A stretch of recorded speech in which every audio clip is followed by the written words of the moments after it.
Hey, John, how are you? Doing well, thanks. Good. So let me just tell everybody about John Strawbridge. You can see him up on the monitor right now.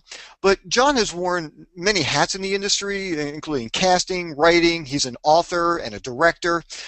And before we discuss what actors need to do to get themselves or to give themselves their best opportunity to getting booked in a film, I'd like to talk with you just a little bit about the casting of a film project, because this is something that people, unless you're involved in the casting business, you probably have no knowledge of. So maybe you can explain to everybody what exactly are the responsibilities of a casting director. Yeah, well, for me, there's a real big difference, and for most casting directors, between the casting process and the audition process. And what we have to do in the casting process is put together a group of actors, of talent, that all are going to work together with one another and work with the kind of director's vision and style. So our responsibility is really going to be to the director on the artistic side to give him or her that ensemble. And on the producer's side, to do that in budget and in a way that's going to bring an audience and satisfy an audience. The audition side, of course, is what actors see as the day-to-day in terms of actually just doing the reads, bringing in actors and trying to sort of fill out those roles that were given as part of the cast. And I mean, could you talk a little bit about what process do you go through when you're getting ready to actually cast something? Well, everything, it begins with the script. You know, we're usually given the script first, and we've got to read that through several times. We've got to read it through once just for the tone and the nature of the piece. We got to read it again and do a breakdown, page by page, line by line, for each of the characters to kind of figure out, you know, what characters are we actually casting, what's their description, what's their type, is there any kind of flexibility on that type. And then we got to, you know, as much as possible, work with the director. And if we're working on a project on the East Coast and the director's on the West Coast, a lot of times that's going to be happening over the phone. But we got to research that director, see what his or her style is. Do they tend to go with very sort of naturalistic actors, or more sort of stylized or larger performances? So we got to begin to kind of get our mindset in what the director of this particular piece is looking for. And how do you actually even decide, you know, who to bring in for a role? Is it strictly from looking at a headshot, or do you go out and watch, you know, theater a lot, or how do you decide on that? It's yes to all of the above. And because you certainly, you've got to go, there's definitely the raw footwork of going through headshots and going through either the body of people that you've known as a casting director and thinking about what's appropriate, going through headshots to come in as you submit, looking at each headshot against a particular role. And that's something that people need to understand about the casting process, is that we're not looking for the best actor. We're not looking for the most experienced or even necessarily the most talented actor, but we're looking for, okay, here's a role that I've got to fill, a role as part of this larger cast. And who among these headshots and these resumes seems to kind of fill that role just right, seems to really fill that outline. And that's going to be different from project to project. There's people that I'm going to call in for this particular drama, the sort of low-key, intimate drama, that are going to be really right for that role, that I'm not even going to look at for you know, a lighter drama, or certainly a comedy, or a light comedy versus a dark comedy, or, you know, there's no sort of one standard of, oh, that's a good actor. Yeah, I guess the tricky thing too is, you know, what your concept of what the character should look like in reality might be very different from a film point of view. I remember I've heard you talk about casting police officers in The Wire. Maybe you could talk about that a little bit. Yeah, and that's a good example. Is that when we did The Wire, which, if people have watched it, was you know, in its inception, it was a gritty reality kind of show. I mean, it was taken from real stories and real people, and so what we definitely try to do on the show is present that as natural and as true to life as possible. So early on in the show, I had the opportunity to be at the courthouse on an unrelated matter, but never mind. But I was looking at the police officers there, you know, that were there for the various court cases, and you have this image of a police officer being kind of a tough guy and able to manhandle people, and sort of a big white guy in his 30s. Or alternatively, you've got that image of sort of the heavyset guy with his coffee and donuts, but whichever kind of stereotype you come from. But these guys I'm seeing in the courthouse they're skinny, they're balding, they've got big horn-rimmed glasses, or they're big, or they're tall, or they're fat. I mean, and it's just this great cross-section of humanity. And I'm realizing that I, as a casting person, need to be more realistic and more varied in how I'm casting the police officers. So that's what I do. And that's great for about a week until I get a call from the producers and say, what the is wrong with the cops? These guys, they've got to be big, they've got to be muscular, they've got to be in their 30s. And the producers really ended up wanting this kind of stereotype of the cop because they needed the audience to get a story from how we cast it. And they needed the audience to without questioning, get this story that, okay, these are cops. And as soon as the guy walks on the screen, they're not questioning and being distracted from the story and from the larger idea of what's going on. So our standard, our gold standard in casting, even when you're going for quote-unquote reality, is what does the audience accept? What is their language? What do they understand in terms of how these roles are going to go? So to that degree, you've got to kind of know your audience as well as your director. And it's different for cable audience or for network audience or for feature film or for commercial industry. You really have to take what the audience's perceptions are into account. So, which makes it even more difficult for the actor because, you walk in there and you give a read, you think it went well, and you don't get callbacks, you don't get the job, and you're thinking, well, they must have hated what I did. Well, right. Yeah, there's all kinds of reasons that you may not get cast, and obviously it's my goal as a casting director, if I'm looking for the cop or the lawyer or whatever it is, to bring in 10 or 15 or maybe 20 really capable people. And my hope is that all 20 of those people could do the role. My hope is that I'm not bringing in anybody that can't do the role. But the person that's going to get the role is going to be the person that fills out that outline for the director and what the director's idea of the audience. But that also can be a tool for the actor if you know how to use that and how to think about that. And what are some of those tricks for the actor to be thinking about? Well, you got to approach the audition process from an actor standpoint as not what can I as the actor do? What can I show them? How can I show them what a good actor I am? But you gotta the audition process for the actors is about showing us how can I solve their problem? How can I fit this role in a way that's going to be more effective? And people who've heard my classes before know that I don't like the ideas of good acting or bad acting.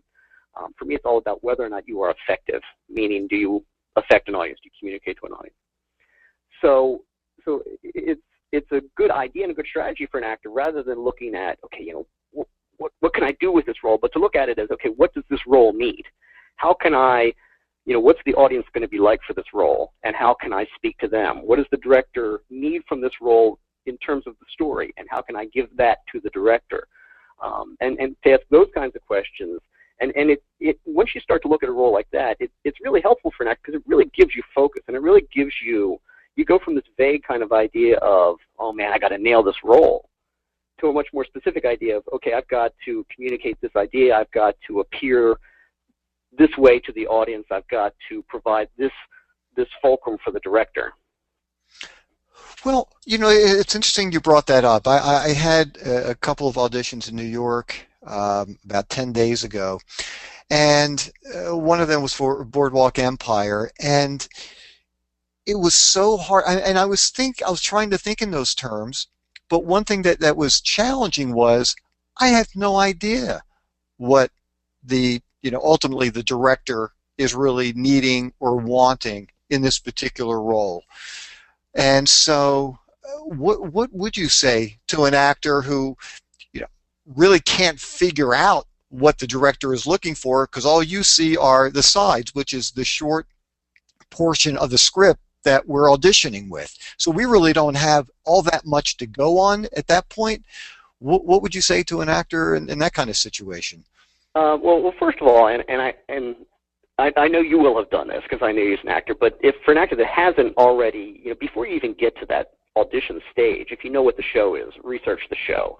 It's easy to see episodes of Boardwalk Empire, for instance, and know what the tone of the show is, and know what the style of the performance is. And with the TV show, it's going to be much more a matter of what the producers want, their style, than the director's style.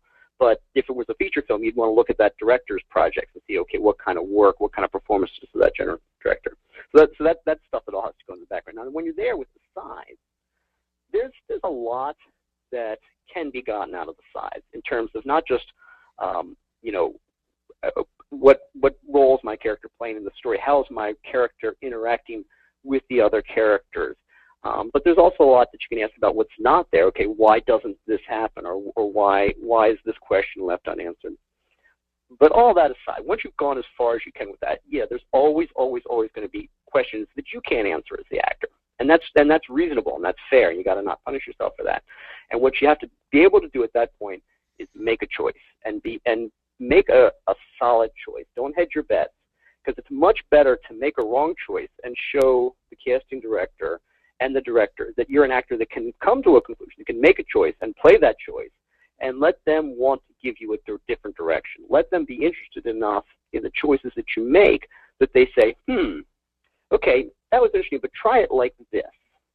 And if you get them to say, try it like this, then that audition has been successful. Whether or not you get the role, you've at least shown them that you're an actor that's worth working with. And, and it's interesting that you brought that up, because I've had a number of people say to me, apparently they just don't like what I'm doing. I've auditioned for this show, 5, 8, 9 times, and I get callbacks. I never get the part. They must hate what I'm doing. And my feeling is, what are you, crazy? They love you. I assume, and maybe you can speak from a casting director's point of view, I assume you would never call somebody back in again for just a regular audition unless you really liked what they did the first time. Of course, yeah. And going back to Homicide, we had one actor that used to put little tick marks. We didn't know till years later, but he put little tick marks on the wall behind the chair how many times he'd been in. I don't recommend that, by the way. I'm not endorsing that to deface the casting director's property.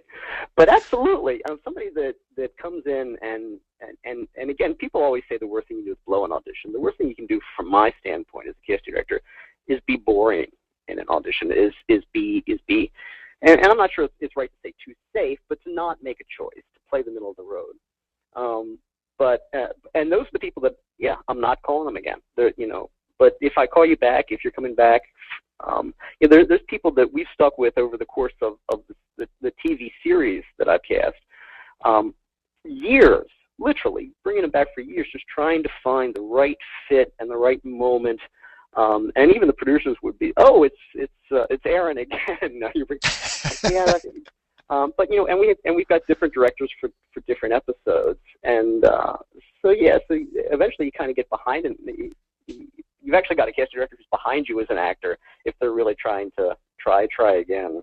I mean, have you ever had an actor where the guy's been called in, so many times that you actually start feeling bad, and you actually ask a director, hey, could you do me a favor? Just give him something. Just give him one word on this show, please. The guy's good. We've brought him in a lot. Can you fit him in any place? I won't say there aren't times we will stick our neck out for an actor that we believe in, but I probably wouldn't do exactly that, because if I cared that much, I wouldn't want that actor to have the one-line role.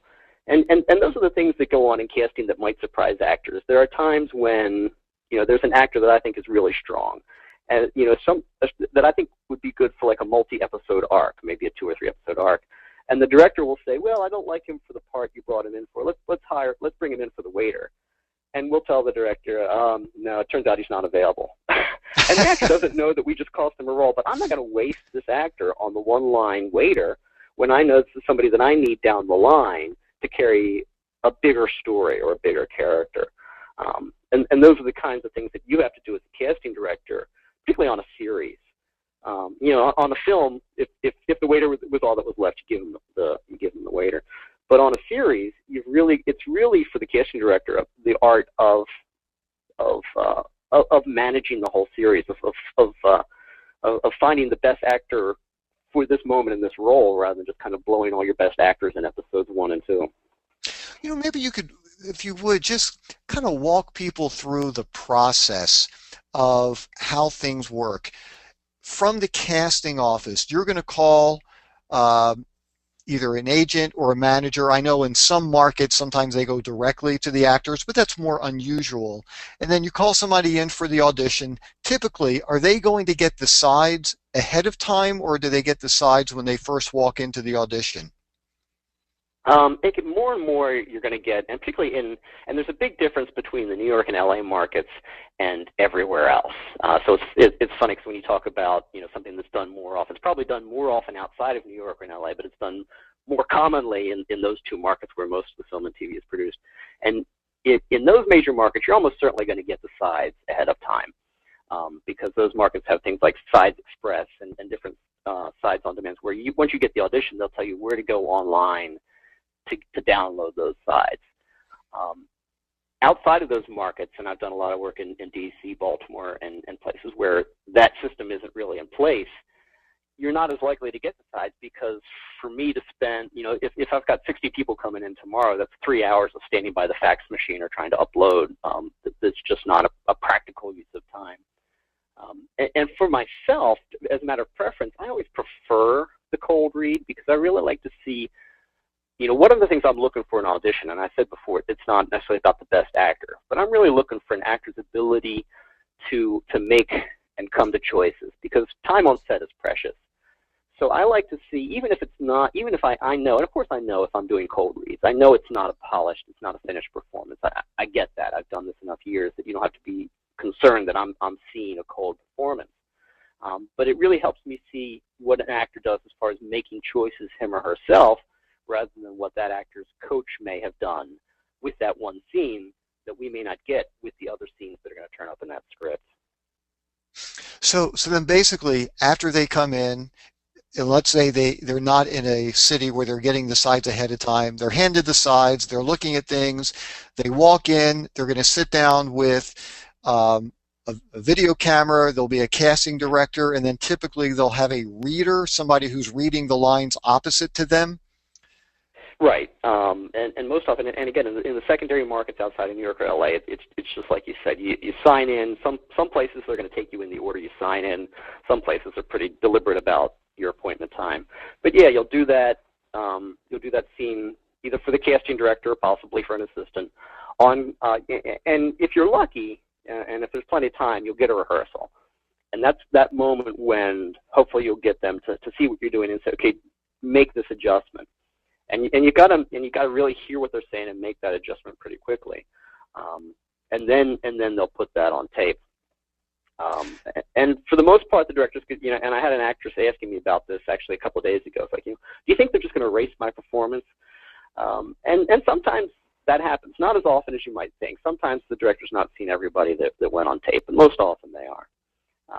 But more and more, I'm also seeing in the LA market, for instance, when you're going in for things like CSI or NCIS, you're going straight to the casting director. There's no tape. There's often no callbacks. Right. A lot of times the casting director's making that decision with you in that office on the spot there as to whether or not they want to look at you again. So it's again, it's one of the things that's really different between the New York, LA markets versus the everywhere else market. Now, is there anything that an actor can do to help or perhaps hurt their chances, during the audition? I mean, besides not having a specific direction as far as the character. Besides, that, can you think of anything else that would be helpful or detrimental to an actor? Well, I mean, yeah, there's obviously a bunch, and I always like to point out to actors that an audition is really a job interview. And if you look at the SAG contract, that's what they call it. They call it the interview. And so all the same kind of things apply. Whether or not you're on time or late is going to make a big difference. Whether or not you handle yourself in a professional way. Do you seem to have all your stuff together? Is your headshot and resume handy? Are you, prepared with your scene? Are you comfortable in your scene? And there's a lot of times actors will come in and they'll be, in all good intention, they'll be very grateful for the audition. Oh, I'm so thankful. I've wanted to do this for years. I appreciate, and they're so enthusiastic that you begin to think, man, will no one hire this person? How desperate are they for work? So you've really got to come in with that attitude that you're not you're sort of beseeching at the altar, but that you are one of our peers. You are a professional. You're going to help us solve this problem of filling this role by making choices and playing the choices that you're able to make. And I'm not saying this because for ulterior motives, but I have heard of a number of situations where actors might walk into the casting office and they're kind of rude to the person behind the front desk, whether it's a secretary, and at some point, whether it's 2 weeks, 2 months, 2 years later, all of a sudden that secretary is now a casting director someplace, and they Right, remember sure. that actor who was really nasty to them, and it's probably not a coincidence that that actor will not get a chance to audition for that person. So, I always Yeah. found that it's really important to be nice, to people at the audition. And once again, it's not because there's ulterior motives. Maybe they're going to become somebody that could be helpful to me, but just I think it just creates a nicer atmosphere, for people Yeah. when. It's just so easy to forget that the business is a business, particularly when you're dealing with network and feature film kind of stuff. And we're looking at things like, time. We're looking at how you're going to be with the crew and with the other cast members on set. And we're in a situation, and I don't mean this to sound elitist at all, but we're in a situation with network TV and feature film where we've got enough people. We're not desperate for actors, so we can afford to cast the actor that we want to work with, who's got a personality and a discipline that's going to enhance our set, and not, a star, a big name, a personality you put up with. Anybody else, you don't hire. And then I guess if they start acting out on the set after they have been hired, the writers find a way of making that character die in the Yeah, series. yeah. We can always tell on in the TV season when contracts come up for renewal, because that's when major characters start getting shot in a suspenseful cliffhanger.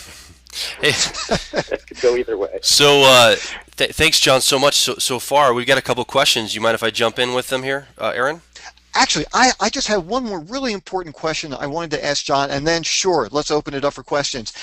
A number of people have asked me, can a non-union actor ever get cast in a union project, in a TV series that's union or a feature film? Sure. From our standpoint, in the casting, our requirement working on a union project is that if we hire a non-union person, it's got to be because no one else existing in the union could fill the role, either because we don't have enough of the right race or the right type or the right particular talent. And of all the hundreds of thousands of members of SAG, none of them were born with a SAG after a card, or whatever the new merged union will be called. So, if for 100,000 people, there's 100,000 ways of doing it. So absolutely, we can, but there's just got to be a reason why. Mm-hmm. Okay, great. Hey, Joel, if there are some questions, sure. Michael asks, would you mind defining, John, what it means to be boring in an audition? Boring is to make the obvious, the safe choices, to sort of, it's what I call the connect the dots or paint by numbers. You do everything right. There's nothing particularly wrong with your performance, but there's nothing particularly, there's no statement to it. There's no choice to say, okay, I need to make this happen, or I need to establish this. Which is not to say that I want everyone to go in and try to steal the scene. If you really do have the role of the waiter, it's not your scene. But make sure that you are. But it's all about making choices. That you are making a choice and not just, playing, as I said, playing it safe. Well, John, excuse me one more second. It kind of reminded me when you asked me to be a reader for a film that you were actually directing. And there was a gentleman who came in who was a bartender, and this speaks to what you were talking about, is understanding your place in this particular scene. And instead of the guy, I still remember the words, his line was, "What can I get you to drink?" And basically, it should have been, his choice should have been a very low-keyed, "What can I get you to drink?" And instead, he was trying to make the scene about himself, and he made this a very powerful, what can I get you to drink? And I think that's also another good reason of, right? Making sure that you do make a choice, and sometimes that choice is to really underplay it. Yeah, and in that case, the choice was about letting the audience see how you feel about the person you're talking to. And it had nothing to do with serving a drink or being a bartender, which is why I say you really got to understand what goes into the script. So the choice would have been create a relationship with the person you're talking to, even for that one line. Right. That's great. We got a question from Chelsea, and this is an actual great question to end on. She says, if you could only give one piece of advice that you think is the most important thing to know for a young, aspiring actress, what would it be? Oh, good. I need another half hour. One piece of advice, it would really be probably one of the things I said already, make a choice, whether it's in terms of your headshot, in terms of how you market yourself, in terms of what you're doing with the scene. Make a choice and have a reason for that choice, even at the risk of knowing that if I do this, some people are going to love me, some people are going to hate me. But it's worth having people hate you to have people love you professionally. Great. Hey, John, I know we're going to have to wind things up. I want to let everybody know John wrote a great book. It's called The Audition Book. It's right on the website. Actually, the website is theauditionbook.com. You can see it on the PowerPoint right now on the monitor, and you can get a copy there. And John, besides being just a really very talented guy, just to let everybody know, John is also one of the really, really nice human beings in this industry, and I took a class with John. Just a very talented guy, and always love spending time with you, man. Thank you, Aaron. Thank you.